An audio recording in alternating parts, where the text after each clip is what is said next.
Hi guys, welcome back to our channel Lalitha's world. మళ్ళీ మన ప్రయాణాన్ని మొదలు పెట్టేద్దామా? వచ్చేయండి మీరు కూడా నాతో పాటు.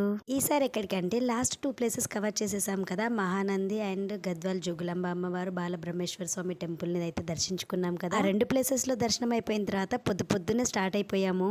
మేము వెళ్ళే టైంకి ఫుల్ మంచు పడుతుంది. వ్యూ అయితే చాలా చాలా బాగుంది. అంత పొద్దున్నే బయలుదేరిపోయినప్పుడు బ్రేక్ఫాస్ట్ చేయాలి కదా, అందుకే రోడ్ సైడ్ ఒక దగ్గర దాబా ఉంటే అక్కడ బ్రేక్ఫాస్ట్ చేద్దామని కార్ ఆపాము. మంచులో వ్యూ అయితే చాలా బాగుంది. వేడివేడిగా దోశలు ఇడ్లీలు ఆర్డర్ పెట్టుకుని తినేసి అయితే మళ్ళీ బయలుదేరిపోయాము. సారీ, ఇంతకి చెప్పలేదు కదా ఎక్కడికి బయలుదేరాము. మొత్తం జంగల్ ఏరియా అండి బాబు, మొత్తం అడవుల్లో ఉంది ఆ టెంపుల్. వెళ్ళిన ఏరియా అయితే అహోబిలం లక్ష్మీ నరసింహస్వామి టెంపుల్ కి అయితే మేము రీచ్ అయిపోయాము పొద్దున్నే. ఫేమస్ టెంపుల్ అందరికి తెలిసిందే కదా. అక్కడ లొకేషన్ చూడండి, కొండల్ని పగలగొట్టి అక్కడ ఇల్లు కట్టుకుంటున్నట్టుంది. పైన కొండలు, కింద లోతట్టు ప్రాంతంలో ఉన్నట్టుగా అనిపించింది నాకైతే. అసలు ఆ ప్లేస్ హైలైట్ అనే చెప్పాలి. 7:38 లోపు అయితే మేము అక్కడ రీచ్ అయిపోయాము. ఇక్కడ ఎగువ అహోబిలం, దిగువ అహోబిలం అని 2 లొకేషన్స్ అయితే ఉంటాయి కదా. వెళ్ళింది అయితే దిగువ అహోబిలంలో ఉన్న లక్ష్మీ నరసింహస్వామిని అయితే దర్శించుకున్నాము. అసలు మెయిన్ వెళ్లాల్సింది అయితే ఎగువ అహోబిలం కి అయితే వెళ్లాల్సి ఉండేది. ఎగువ అహోబిలం దగ్గర అయితే లక్ష్మీ నరసింహస్వామి ఉగ్రస్తంభం అయితే ఉంటుంది. ప్రహ్లాదుని రక్షించడానికి హిరణ్యకశిపుణ్ణి సంహరించి అక్కడ ఉద్భవించిన ప్లేస్ అయితే అది. కానీ మేము ఆ ప్లేస్ అయితే దర్శించుకోలేకపోయాము. ఎందుకంటే ఆ ప్లేస్ వెళ్ళడానికి ఒక కర్ర సపోర్ట్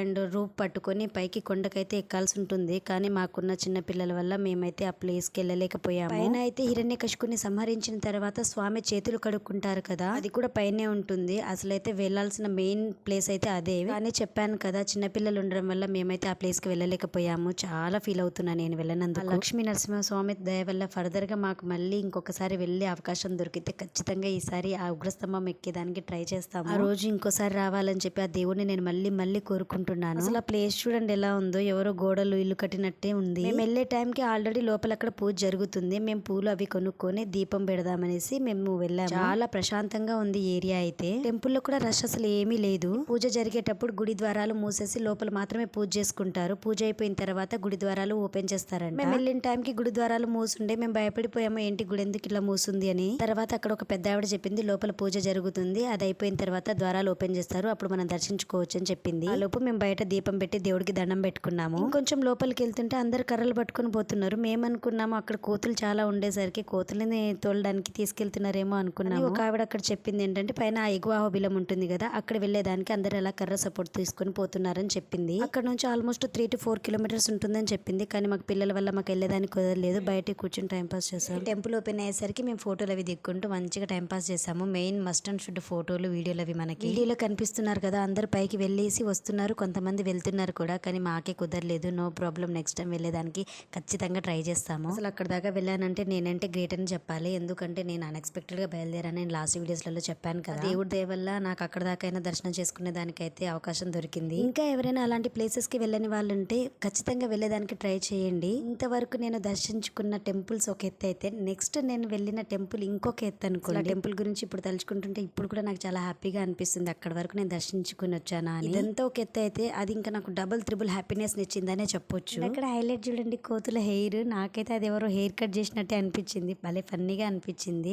నేను అన్నా తప్పుగా మాట్లాడుంటే సారీ ఈ విషయంలో. మేము ఎర్లీ మార్నింగ్ టెంపుల్ కి బయలుదేరేటప్పుడు రోడ్ సైడ్ కి రాక్ గార్డెన్ ఏరియాని కూడా చూసామని చెప్పాను కదా. అంత ఎర్లీ మార్నింగ్ రాక్ గార్డెన్ చూసేదానికి ఆ మంచులో కుదరలేదు. ఫొటోస్ కూడా మంచిగా రావని చెప్పేసి రిటర్న్ వెళ్ళేటప్పుడు రాక్ గార్డెన్ లో వెళ్దాం అనుకున్నాము. కానీ మేము రిటర్న్ వెళ్ళేటప్పుడు ఆ రాక్ గార్డెన్ రూట్ నుంచి అయితే వెళ్ళలేదు. ఎందుకంటే మేము వెళ్ళింది ఇంకో టెంపుల్ కదా, వెంటనే ఆ వేరే టెంపుల్ కూడా ఆ రోజే వెళ్ళిపోయాం మేము. ప్రతి టెంపుల్ లో మీరు ఎక్కడైనా అబ్జర్వ్ చేయండి, మంచిగా శిల్పాలు చెక్కుంచుతారు కదా, ఎంత బాగుంటుందో. ఎలా చెక్కుంటారో అసలు. అమ్మాయి అబ్బాయి అయితే ప్రతి టెంపుల్ కి గడప దగ్గర ఎంత బాగా దండం పెట్టుకుని లోపలికి వెళ్తారంటే అసలు హైలైట్ అనే చెప్పాలి. ఎవరైనా ఈ టెంపుల్స్ కి వెళ్ళని వాళ్ళు ఉంటే ఒక్కసారైనా విజిట్ చేయండి, చాలా చాలా బాగుంటుంది. అండ్ మేము వెళ్ళింది నార్మల్ టైంలో కాబట్టి, ఎలాంటి ఫెస్టివల్ టైంలో కాదు కాబట్టి చాలా పీస్ఫుల్ గా ఉంది, ఎలాంటి రష్ లేదు. మన ఛానల్ ని కొత్తగా చూసే వాళ్ళు ఎవరైనా ఉంటే ప్లీజ్ సబ్స్క్రైబ్ చేసుకోండి. మీ ఫ్రెండ్స్ అండ్ ఫ్యామిలీ మెంబర్స్ కి షేర్ చేయండి. ఆల్రెడీ సబ్స్క్రైబ్ చేసుకున్న వాళ్ళు ఉంటే మన ఛానల్ మీద ఒక కన్నేసి ఉంచండి. నెక్స్ట్ వచ్చే వీడియో అయితే చాలా చాలా బాగుంటుంది. మీరు కూడా హ్యాపీ అవుతారు. మీరు కూడా మీ ఫ్రెండ్స్ అండ్ ఫ్యామిలీ మెంబర్స్ కి వీడియోని షేర్ చేయండి. నెక్స్ట్ టెంపుల్ కి అయితే బయలుదేరిపోతున్నాము. ఈ టెంపుల్ దగ్గర దర్శనం అయిపోయింది. Bye bye.